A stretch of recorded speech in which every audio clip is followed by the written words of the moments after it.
So ఇవాళ D-day అండి. మీకు మార్చ్ 18వ తారీఖు సునీతా విలియమ్స్ భూమి మీదకి రాబోతున్నారు. అంటే ఇలాంటి ఒక దుర్మార్గం అసలు వీళ్ళని ఈ జో బైడెన్ వాళ్ళ ఫ్యామిలీ అంటే ముఖ్యంగా వాళ్ళ కుమారుడు ఈ గ్రూప్ ఉంది చూసారా, వీళ్ళని అందరినీ తీసుకువెళ్ళి జైళ్ళలో పెట్టాలండి.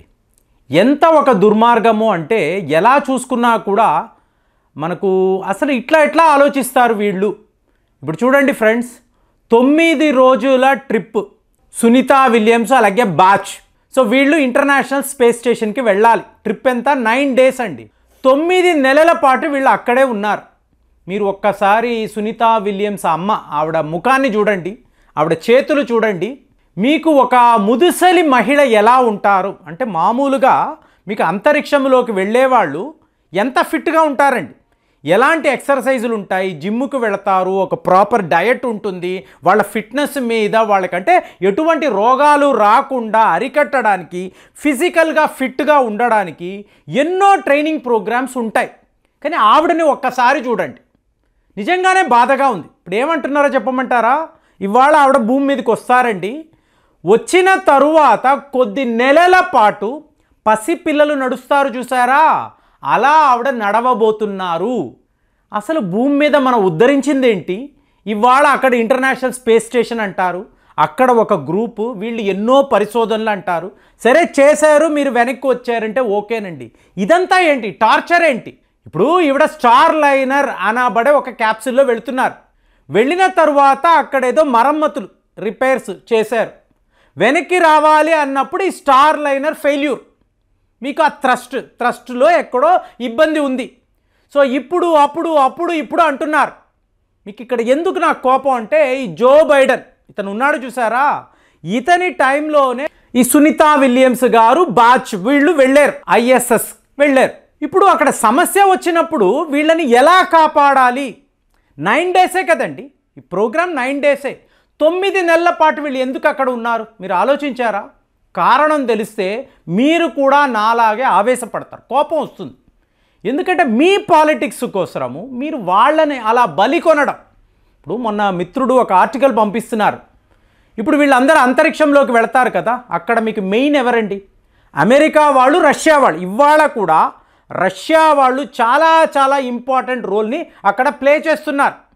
అంటే వీళ్ళిద్దరూ ఆల్మోస్ట్ 50-50 లాగా అండి. ఇంటర్నేషనల్ స్పేస్ స్టేషన్ని కంట్రోల్ చేయడంలో రష్యా వాళ్ళు 50% అంటే అమెరికా వాళ్ళు 50%. సో ఇంకా చెప్పాలంటే ఇప్పుడు ముగ్గురు ఈ క్యాప్సూల్లో, అంటే దీన్నే డ్రాగన్ క్యాప్సూల్ అంటారు, స్పేస్ ఎక్స్ వాళ్ళ డ్రాగన్ క్యాప్సూల్. ఇందులో వీళ్ళు ముగ్గురు వస్తారు. అంటే ఇద్దరే, ఇంకొక వ్యక్తి ఎవరంటే రష్యాకు సంబంధించిన ఒక ఆస్ట్రోనాట్. సో ఈయన కూడా వస్తున్నాడు.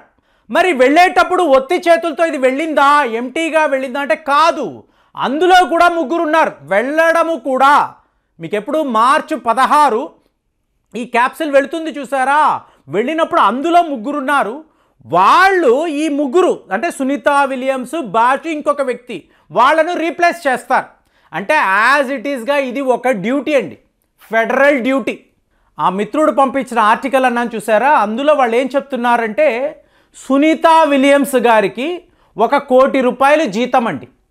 అంటే మీకు నెలకి 8 లక్షలు ప్లస్.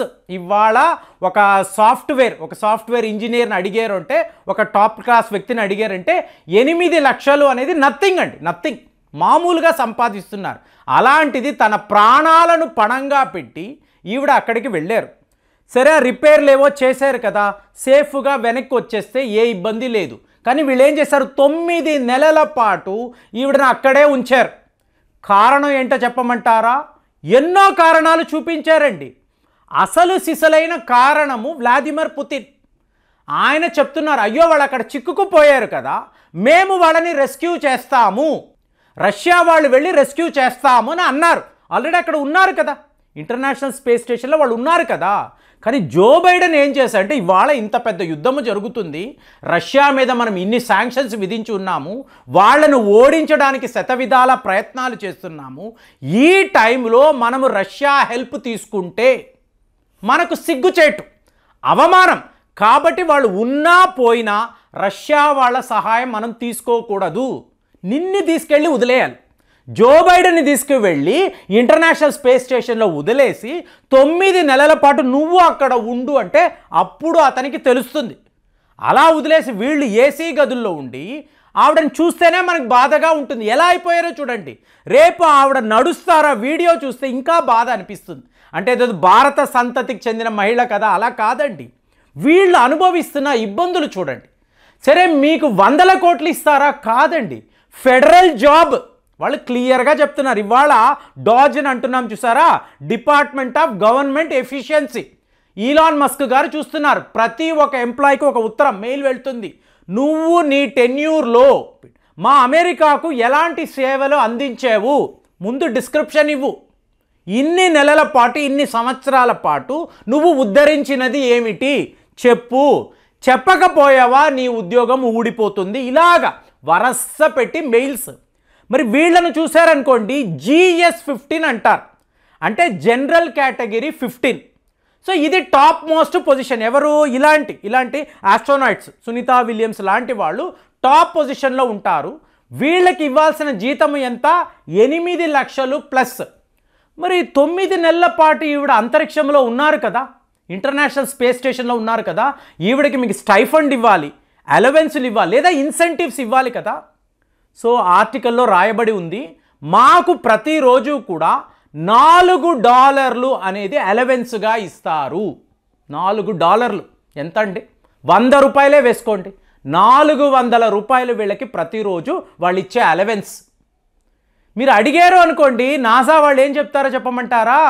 మీరు ఉంటున్నదేమో అంతరిక్షంలో, మీరు ఒక సూపర్ మార్కెట్కి వెళ్ళాల్సిన అవసరం లేదు, మీకు ఒక కార్ అక్కర్లేదు, మీకు ఇల్లు అక్కర్లేదు, ఫుడ్ కూడా మేమే ప్రొవైడ్ చేస్తున్నాము. మీరు అక్కడ పెట్టే ఖర్చు ఏమిటి? ఏ ఖర్చు లేదు కదా. అమెరికన్ డాలర్ అంతరిక్షంలో పనికిరాదు కదా. ATM మిషన్లు ఉండవు కదా. అక్కడ మీకు ఒక హాస్పిటలో లేదా మీకు ఒక సూపర్ మార్కెటో ఉండదు కదా. ఏ అవసరం లేదు. మీరు మీ జాబ్ అని వర్కౌట్ చేస్తున్నారు, మీ డ్యూటీని చేస్తున్నారు. మీకు ఎందుకు ఇంతంత డబ్బులు మేము ఇవ్వాలి? సార్ రియాలిటీ ఇది అండి. 9 నెలలు ఆవిడకి ఏమైనా అయి ఉంటే అప్పుడు వీళ్ళు ఏం చేస్తారు? నాసా వాళ్ళు ఏం చేస్తారు? అమెరికా గవర్నమెంట్, ఫెడరల్ గవర్నమెంట్ ఏం చేస్తుందండి? ఆవిడ ఒక ఫెడరల్ ఎంప్లాయీ కదా. కానీ అవి ఏమీ పట్టించుకోకుండా మేము మంచి ఫుడ్ పెట్టాము, ఆవిడకి ఏమైనా ప్రాబ్లం వస్తే ట్రీట్మెంట్ ఉంది, మీకు ఎక్కడా ఎటువంటి ఇబ్బంది లేని ఒక అద్భుతమైన ఎన్విరాన్మెంట్ని మేము క్రియేట్ చేశాము, ఇంతకు మించి ఏం కావాలి? ఫ్రెండ్స్, మీరు గ్రావిటీకి వ్యతిరేకంగా బతుకుతున్నారండి. అంటే మీకు గురుత్వాకర్షణ శక్తిలో మీరు ఇలా కూర్చొని ఉంటాం, ఇలా మాట్లాడతాం, నా సౌండ్ మీకు వినిపిస్తుంది, మనం భూమి మీద అడుగు పెట్టి నడుస్తాము, వాళ్ళు అక్కడ తేలుతూ ఉంటారు. అంటే వాళ్ళ డైజెస్టివ్ సిస్టమ్ అనండి, వాళ్ళ స్కిన్ అనండి, బోన్స్ అనండి, టోటల్గా డ్యామేజ్ అయిపోతాయండి. వాళ్ళేదో ప్రపంచాన్ని ఉద్ధరిస్తున్నాము, అమెరికా యొక్క కీర్తి కిరీటాన్ని నిలబెడుతున్నాము ఇవన్నీ చెప్తారు. కానీ జో బైడెన్ ఏం చేశాడు? రష్యా వాళ్ళ సహాయం తీసుకుంటే వారం రోజుల్లో ఆవిడ వచ్చేసేది. కానీ రష్యా అనే వాళ్ళు మన శత్రువులు, వాళ్ళ సహాయం మనం తీసుకోకూడదు. కాబట్టి మనం ఖచ్చితంగా, మళ్ళీ ఈలాన్ మస్క్ కూడా శత్రువే, ఆయనకి జో బైడెన్ అంటేనే నచ్చదు. కాబట్టి వేరే మార్గమే లేక మీరు అక్కడే ఉండండి అనేసాడు. ఎంత ఒక దుర్మార్గం చూడండి. ఫైనల్గా ట్రంప్ గారు రావడము, ఆయన ఈలాన్ మస్క్ని అడగడం ఎలా చెప్పారు? నాసా వాళ్ళ రిక్వెస్ట్ మీద. ప్రపంచాన్ని ఉద్ధరించేది నాసా వాళ్ళని ఉద్ధరించేది ఈలాన్ మస్క్ గారు. సో ఈలాన్ మస్క్ని వీళ్ళు అడిగారు. అప్పుడు ఆయన కెనడీ స్పేస్ సెంటర్ నుంచి తన ఈ డ్రాగన్ క్యాప్సూల్ క్రూ 10 అంటారు, దీనిని ఈయన అంతరిక్షంలోకి పంపించి సునీతా విలియమ్స్, బాచ్ వీళ్ళందరినీ కూడా రెస్క్యూ చేసి ఇవాళ వీళ్ళు భూమి మీదకి తీసుకురాబోతున్నారు. వీళ్ళ పాలిటిక్స్ ఒకవేళ ఆవిడకైనా అయ్యుంటే ఎవరి బాధ్యత అండి? చూడండి ఎంత ఒక చీప్ పాలిటిక్స్ని వీళ్ళందరూ కూడా కలిసి ప్లే చేస్తున్నారు. రష్యా మాట వినలేదు, ఈలాన్ మస్క్ దగ్గరకు కూడా వీళ్ళ వెళ్ళలేదంటే వీళ్ళని ఏమనాలి? దయచేసి కామెంట్స్లో రాయండి. మళ్ళీ వచ్చే వీడియోలో కలుద్దాం. జై హింద్.